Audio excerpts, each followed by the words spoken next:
Assalamualaikum warahmatullahi wabarakatuh. Saya di sini akan menjelaskan hasil kerja kelompok kami yang berjudul Reformasi Birokrasi Publik. Di mana yang disusun oleh yang pertama itu ada Faizatul Hasanah, yang kedua ada Kamilatur Rahmah, yang ketiga itu ada Rizka, yang keempat ada Dewi Harlina, yang kelima itu ada Nabila Eka Aprilia. Baik, untuk mempersingkatkan waktu, saya akan di sini. Baik, untuk mempersingkat waktu, saya akan menjelaskan tentang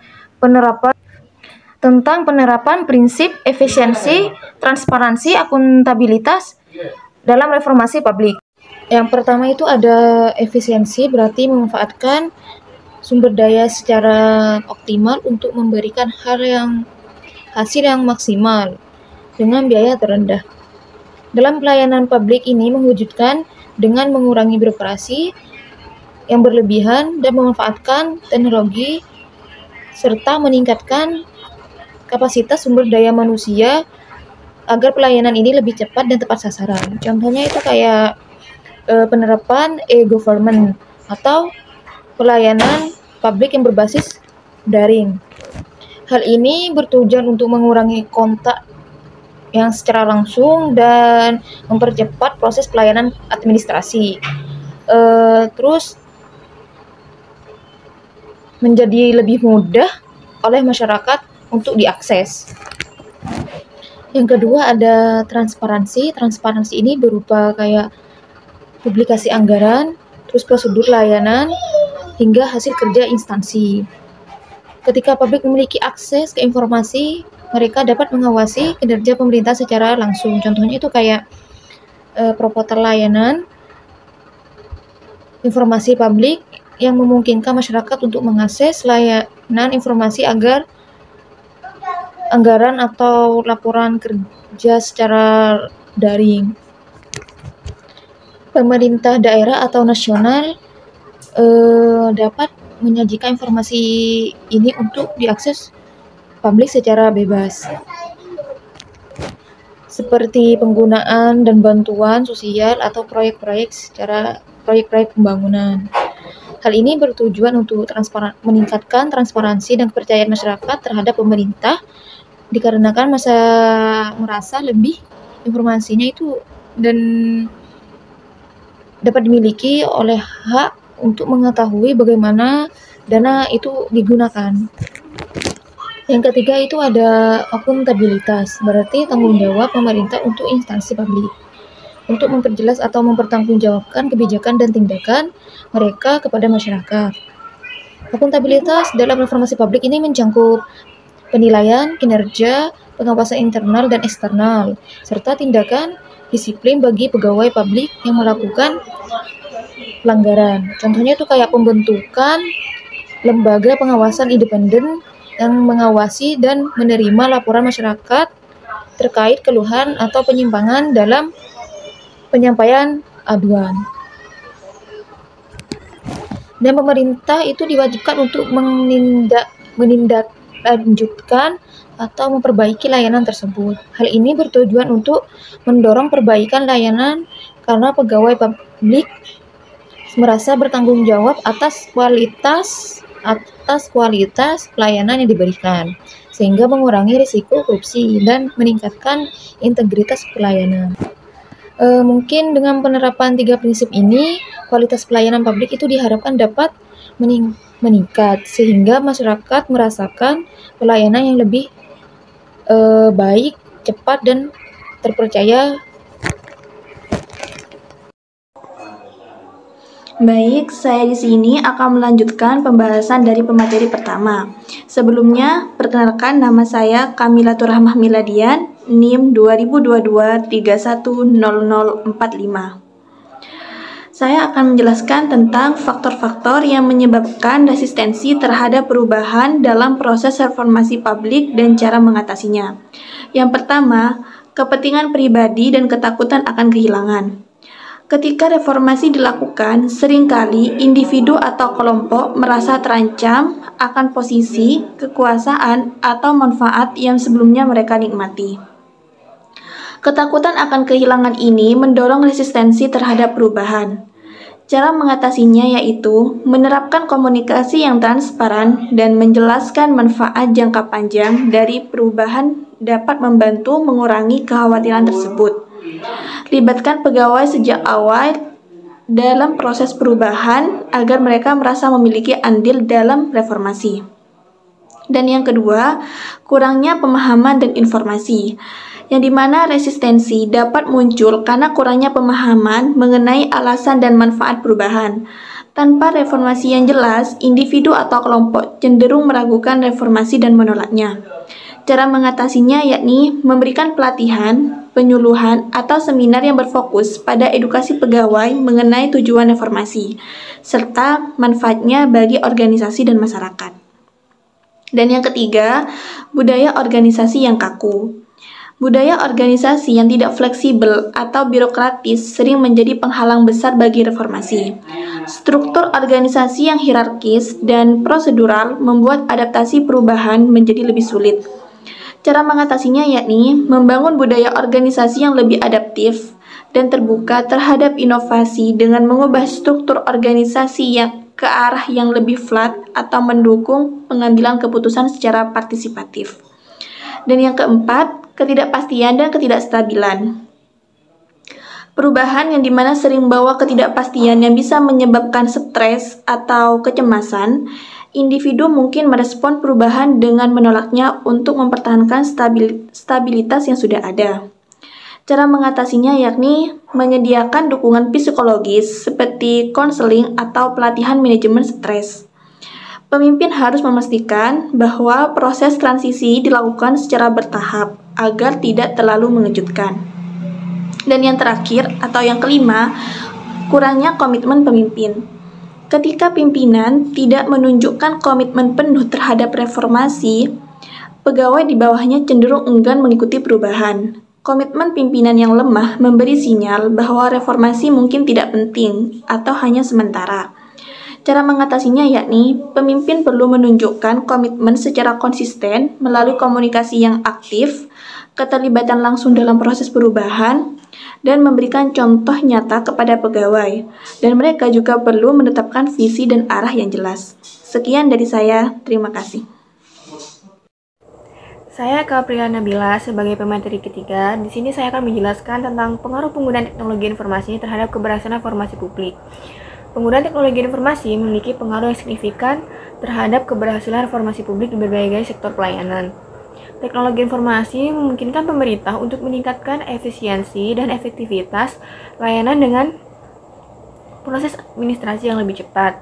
Misalnya, sistem manajemen data elektronik yang memungkinkan pengelolaan dokumen menjadi lebih cepat dan akurat. Hal ini dapat mengurangi tumpukan birokrasi dan mempercepat waktu pelayanan yang diterima oleh masyarakat.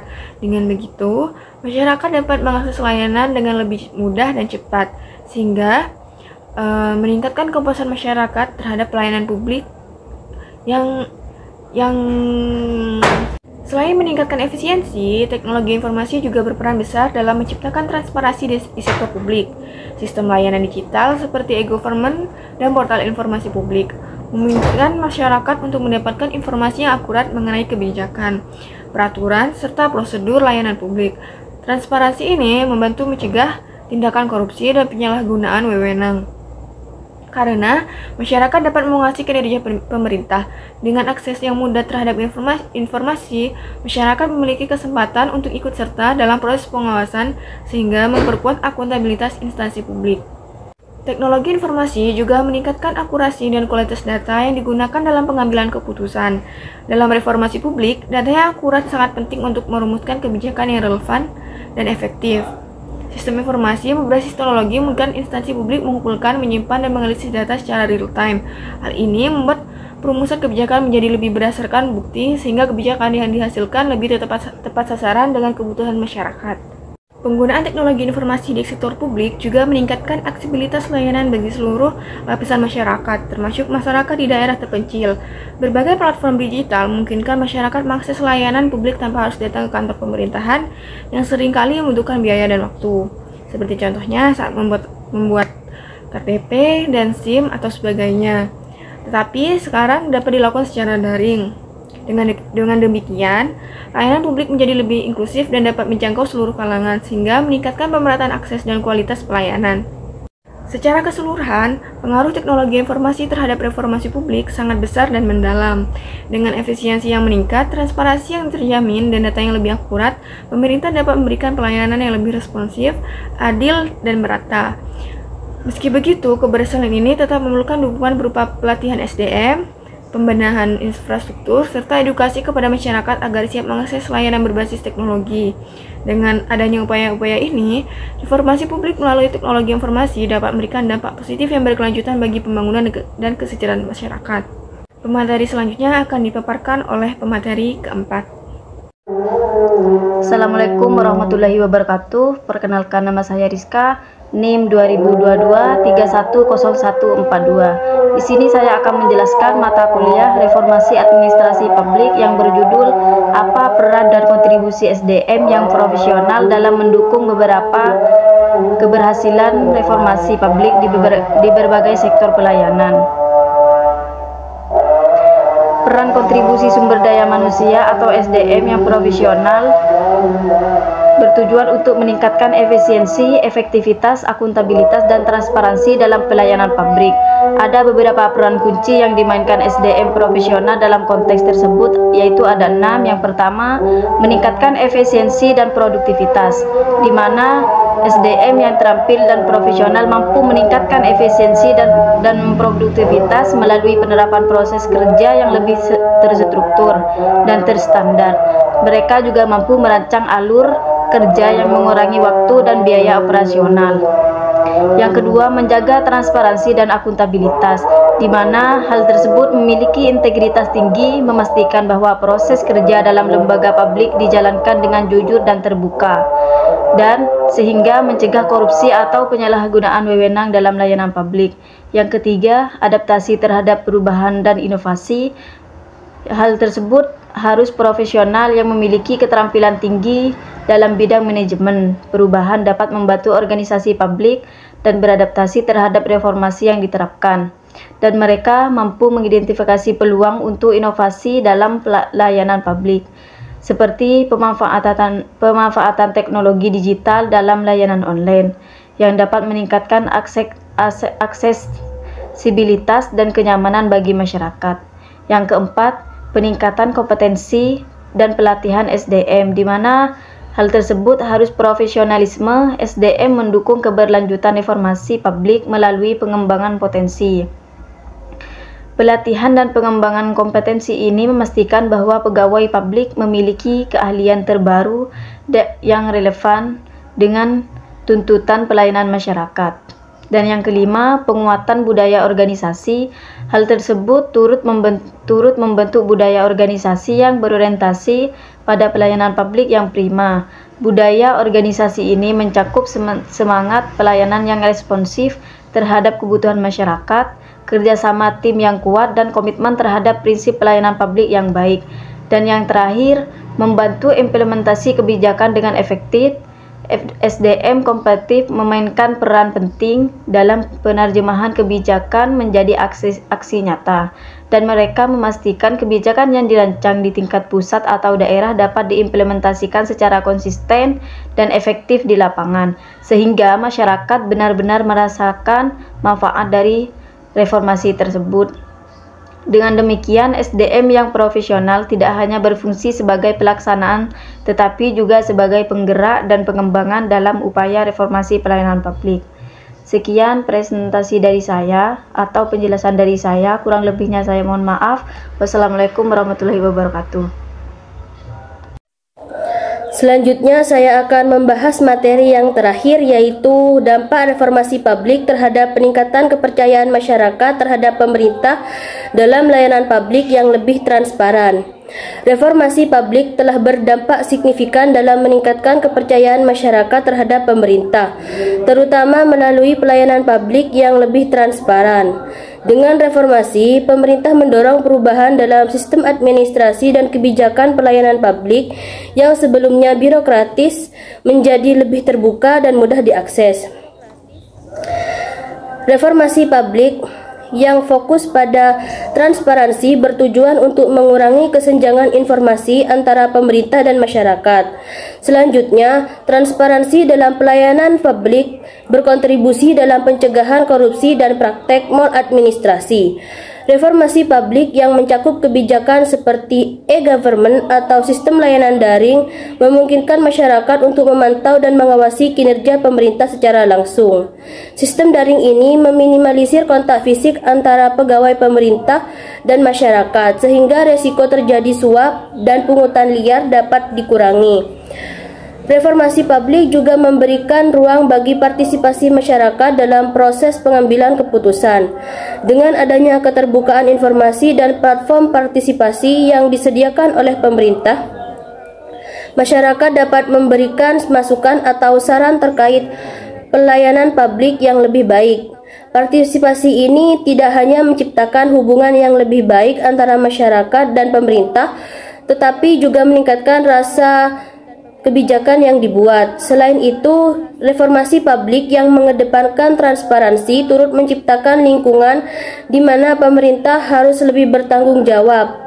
Akuntabilitas yang lebih tinggi membuat pemerintah lebih termotivasi untuk meningkatkan kualitas pelayanan publik.